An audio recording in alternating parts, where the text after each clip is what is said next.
Hello, I'm Jen from Indigo Publishing, and I'm going to quickly show you how to use the Unis Summary Report on your Indigo Unis Pro account. This video applies only to staff members who have a Unis Pro account, so if that isn't you, but you'd like to try it out, please get in touch and have a free trial. Start by logging onto your Indigo account and clicking on the Toolkit button. Then head over to the Reports section on Indigo. Next, you'll see all of the reports that are available to your school, depending on what modules you've included in your subscription. We'll be looking at the Unis Summary Report, so just click on that link here. From here, you'll need to select the filters to see the report. You can filter by class, which is a field that is decided when you upload your students to Indigo, or you can filter by groups, which are groups of students that you create within your own Indigo account. For example, students with similar interests or who are aiming to go to the same uni. From here, you'll see that all the core fields showing the students' activity and usage on the Indigo Unis Pro module.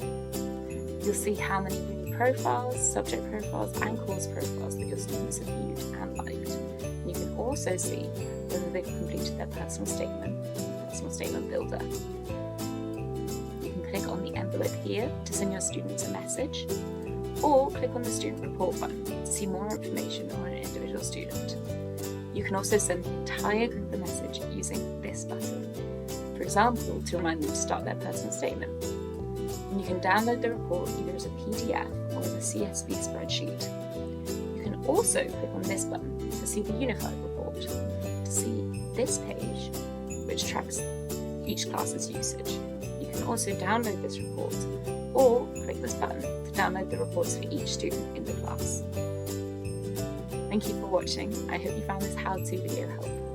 If you have any questions about how to use Indigo Unis Pro reports that you want us to cover in other videos, please leave a comment below or email us at hello@indigo.careers.